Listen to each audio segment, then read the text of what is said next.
Hey, welcome to Dungeon Quest playthrough. Played this the other day and we thought it was pretty fun and wanted to make a video about it using all the characters playing in solo mode.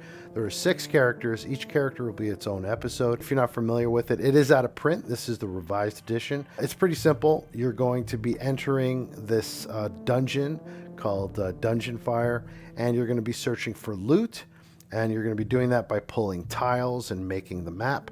And at the center, the treasure chamber is guarded by a sleeping dragon. You got to grab your loot before waking up the dragon, and then find your way out of Dragonfire. Now, my personal rule is you can't just hop in, find loot, and hop out if you're playing with multiple people or even solo. My rule is, and I think it's also printed in the rule book if you're playing solo, the only way to exit legally is to have entered the treasure chamber and successfully pulled a treasure card from the treasure deck. And you have to do all of that before the sun sets. I don't know if I mentioned that. With that said, let's go ahead and pick a character and start playing our first episode of Dungeon Quest. So we're just going to go ahead and pick a random character. Let's pick this guy here right in the middle. Nice and safe. And we have found Kurtzbeck the dwarf. So Kurtzbeck here has a health of 20. Now the game does come with these little heart tokens, but I hate using those things, so I'm just going to use my 3D printed, I don't know if you could see that, life token that I made. These things here, just in case you're not familiar with the game, these little numbers, these are his attributes. He has a strength of 9, agility of 4, an armor class of 5, and a luck of 4. And the way you test these is you're going to roll 2 dice, and if the number is equal to or less than that number printed on the card, means you've passed that test. And if you have failed, you will receive this thing called the determination token, which you could use to minus from the dice result on future tests. Anyway, he has 3 abilities. First off, he cannot escape a monster, but every time he deals 1 wound, he deals an additional wound to the monster because of that big axe he's carrying. And each time you defeat a monster in combat, you gain 1 determination token. So I'm going to have to keep this in mind. I'm probably going to forget, but we'll rectify that as we go. So every character gets a rune card. Kurtzbeck here has found the Rune of Death. Discard after you draw an ambush card. Discard the ambush card without resolving it. An ambush card is basically a monster card. It means a monster is jumping out of the shadows and attacking you. So if we're not in the mood, we could use this. Even though his ability says you cannot escape a monster, the rune card overrides that. So the next thing we're going to need is his miniature, which I haven't painted yet. I am going to paint these. I just picked up an airbrush kit, so I'm going to take care of that later. And he's also finally going to need his catacomb pointer. And I think that's it. I think we're ready to start. All right, so we got Kurtzbeck here. And just for fun, I'm going to label this 1, 2, 3, and 4. And he's going to enter number 1, entrance number 1. I just do that for fun. That's not a part of the official rules or anything. During your turn, there are 2 phases to a turn. There's the status phase and the movement phase. The status phase is if you have any lingering effects, like for example, this key is given to the first player, and that means you're responsible for advancing the sundial. So his status phase is done. Now he's on the movement phase. There are 3 things you can do in a movement phase. You can pull a tile from the tile bag.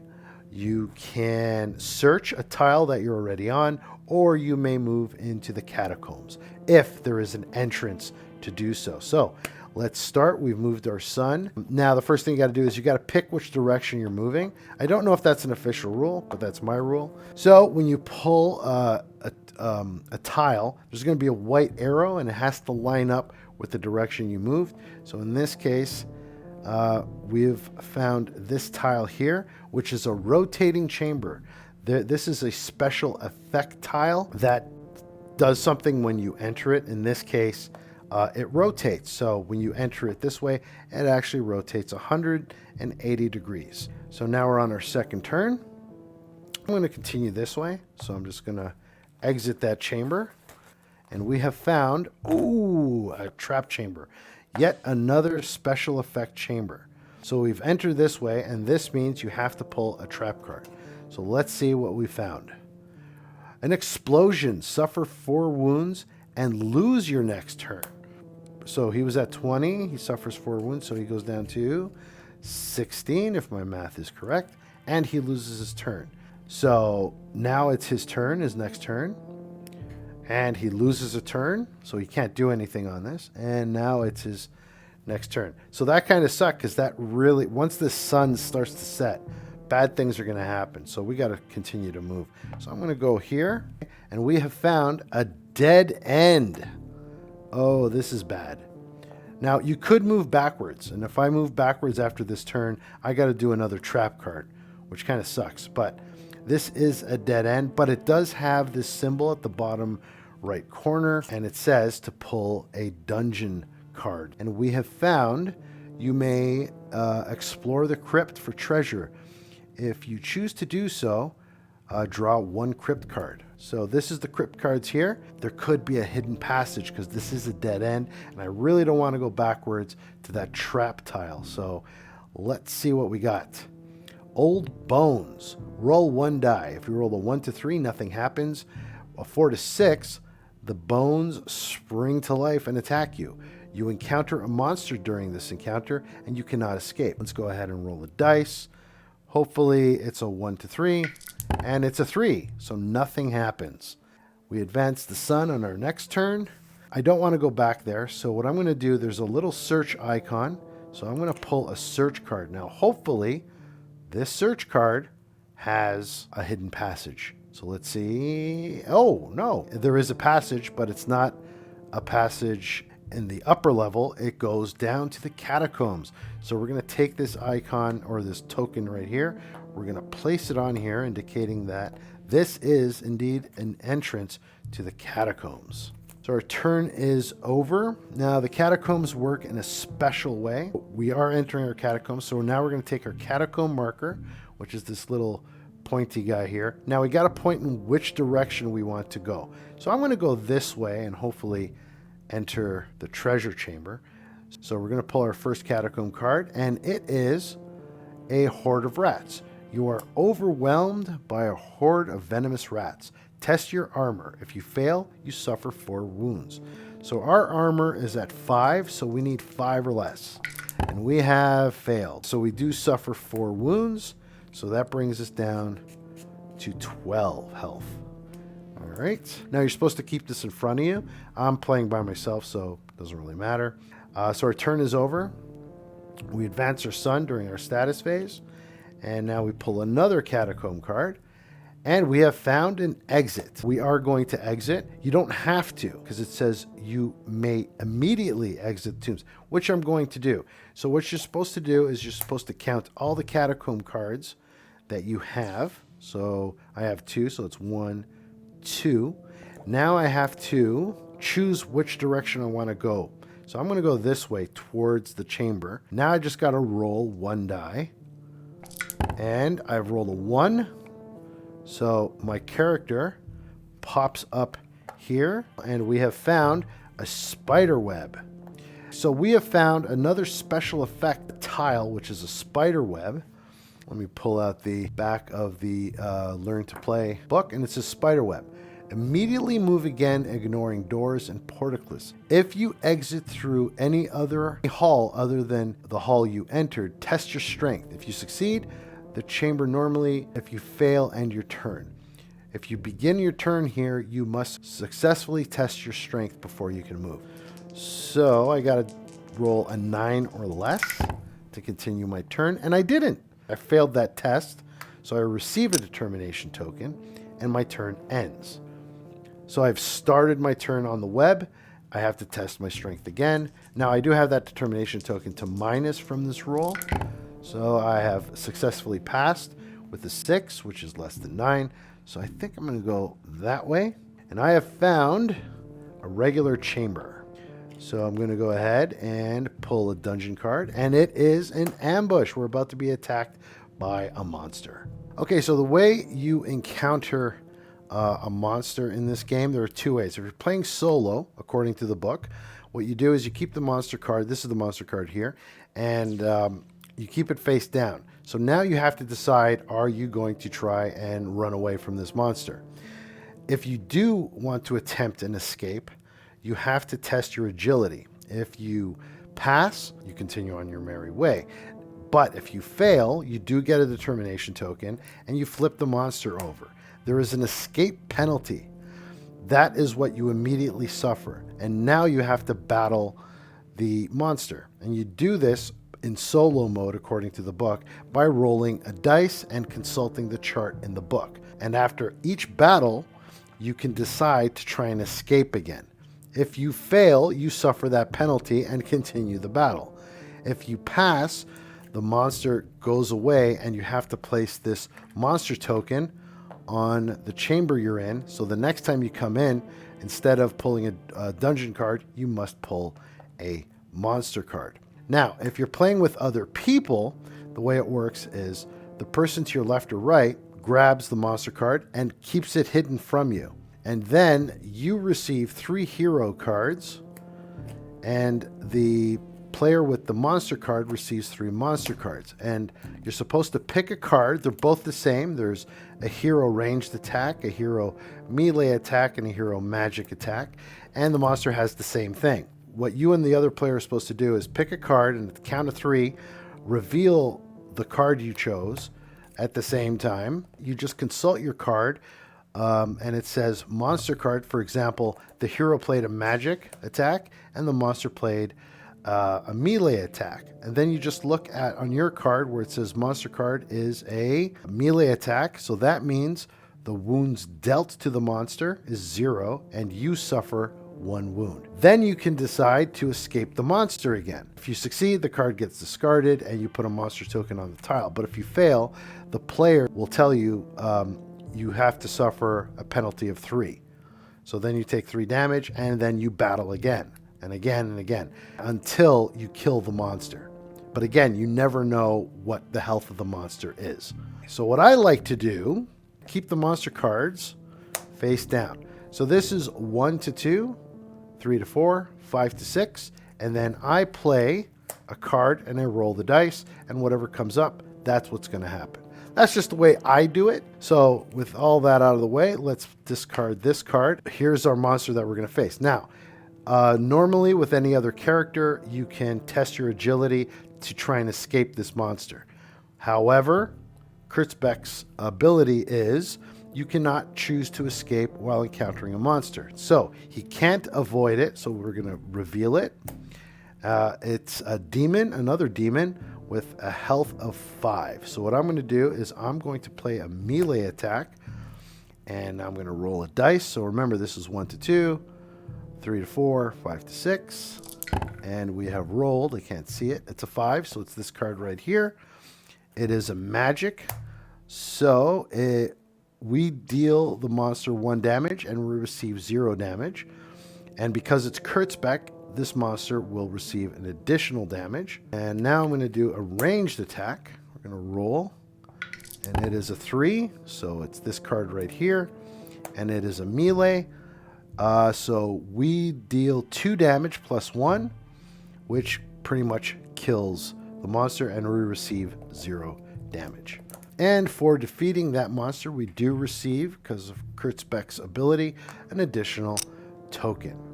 So now our turn is over. Now we advance the sun. I'm going to move forward here, and now we have to pull a tile from the bag. And we have found, oh man, another dead end. This is not good. This is going to eat up time. Now we do have to draw a dungeon tile. Dungeon card, and we have found a dead adventurer. You may loot the body for treasure. If you choose to do so, draw 1 corpse card. I am going to, because there's one special effect tile in this game called the bottomless pit, and the only thing that's going to save you from it is either successfully testing your luck, or if you have a rope. The ropes you find on the bodies of corpses. So let's see if we have found a rope. Oh, we have found a shuffle card. Shuffle the corpse deck and the corpse discard pile together. Finally draw a card from the corpse deck and resolve it. So, all right. And We have found 200 gold. Now, this does not count as treasure, so we can't leave yet. Unfortunately, I did not find the rope, so our turn has ended, and now we're on our next turn, so we have to advance the sun. Well, while I'm here, let me search for a hidden passage. And what have we found? We have found a secret door. That's great. Now we can get out of here. Now I can exit any way I want. And what I've done, this does not come with the game, but I have these little orange sticks just to indicate that there is a hidden passage here. I'm going to go this way, and we have found a 4-way chamber tile, dungeon card, and we have found a hidden trap. Draw a trap card. So let's see what we found. We have found a swinging blade. Test your armor. If you fail, you die. It's as simple as that. Our armor is 5. If it's 5 or less, we pass. If it's more, we're dead. And we are... All right, we got a 7. But check this out. We have 2 determination tokens to minus from the result, which takes care of this dice. And we have passed the swinging blade test. All right, so now our turn is over. We enter the chamber. So now what we have to do is see if the dragon is awake or asleep. If he's awake, bad things are going to happen. If he's asleep, we get to pull 2 treasure cards. So let's see. Is the dragon awake or asleep? He is asleep. Draw 2 treasure cards. On your next turn, you may either exit the treasure chamber or stay and draw another dragon card. I am going to take my 2 treasures, which is the gold ring worth 190 gold, and my second treasure is a charmer's flute for 230. So our turn is over, and now we're going to leave. So which way do we want to go? Well, this has a dead end. This doesn't lead anywhere. Let's go, I don't know. Let's go this way.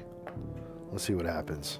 And we have found a dead end, but there is a catacomb entrance. But we do have to draw a dungeon card, and we have found a passage down to the catacombs.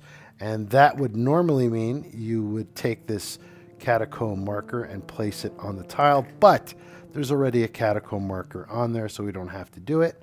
So now we have to choose. Do we enter the catacombs? It is a dead end. I could push my luck and try and find another secret passage. We're going to enter the catacombs. So we're going to take Kurt's back here and we're going to go that way. So now we have to pull a catacomb card, and we have found a vampire bite. Test agility or armor, whichever is lower. So it's agility. If you fail, keep this card when you exit the catacombs. While you have this card, suffer 1 wound at the start of your status phase. First off, let's see if we fail or not. So we have to test our agility. So we don't have any determination tokens to help us. All right, and we have miserably failed. So now we are suffering from a vampire bite. So the way this card works is while you're in the catacombs, you do not suffer a wound, only when you exit the catacombs. So basically this vampire poison doesn't affect anybody in the catacombs. It's when you come to the light is when you start to suffer. So I have to keep that in mind. Turn is over. I advance the sun, pull another catacomb card, and we got another status. You are bitten by a spider. While you are in the catacombs, roll 1 die at the start of your status phase. If you roll a 1 to 2, you suffer 1 wound. If you roll a 3 to 6, nothing will happen. We're in our status phase. So the vampire bite, like I said, does not affect us until we're out of the tomb. But the spider bite does affect us while we're in the catacombs. So we have to roll a die. And if it's a 1 or 2, we suffer 1 wound. It's a 2, so we do suffer a wound. So we go down to 11.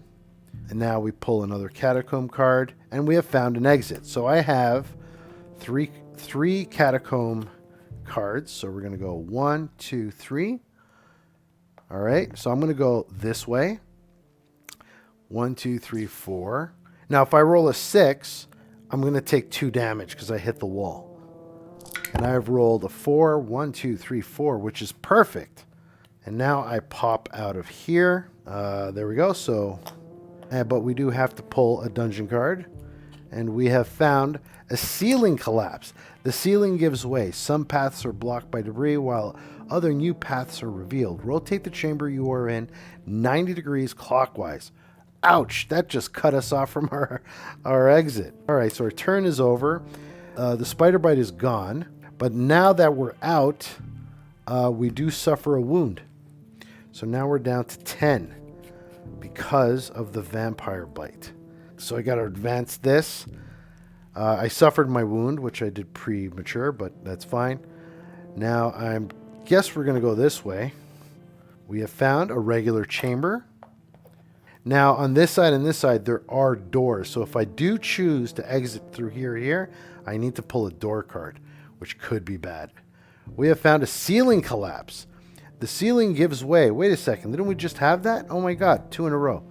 The ceiling collapse gives way. Some paths are blocked. Some paths are revealed. Rotate 90 degrees. Doesn't really matter because this is a 4-way, which actually helps us. We don't have to open a door to go that way. We advance the sun. We have to suffer 1 damage. So now we go down to, I believe, 9. And we are going to go that way. Ah, very good. That's not too bad. That helps us. Now it is a catacomb. It does have a catacomb entrance on it, but we don't need that. And we have found it's empty, which is great. Now we're almost out. So the only exit is here. So we have to advance the sun. Looks like Kritzbeck is going to make it after all. Oh, and we have to suffer 1 wound. So we go down to 8 health. And we have found... Oh, that's not good. Damn. It's a special effect tile. And it does have a dungeon card on it. Symbol. So we have to pull a dungeon card. And we have found an unstable potion. You may discard the potion at the start of your status phase. Roll 2 dice. If you roll a 2, you're dead. 3 to 5, suffer 4 wounds. 6 to 7, nothing happens. 8 to 10, heal 3 wounds. And 11 to 12, heal all your wounds. We have found a special effect chamber. And this chamber is called, I believe, a cave-in. And it says draw a dungeon card, which we did. On your next turn, so our turn is over. On your next turn, if you choose to exit through any hall that is on the other side of the cave-in, you have to test your agility. If you succeed, exit the chamber. If you fail, your turn ends. So we have to advance the sun. We do suffer another health due to Mr. Vampire. Our agility is 4. Now, if we pass this, Kritzbeck actually successfully exits the chamber, which is rare. Let's go ahead and roll. And we have a 4. And we've passed. So Kritzbeck has successfully acquired 620 gold. So in our next episode, we're going to pick another character and see if that character can beat Kritzbeck's record. That came kind of close. He finished off with only 7 health. So there's episode 1, folks. And now that you've pretty much got the gist of the game, in the next episode, we're just going to fly through it.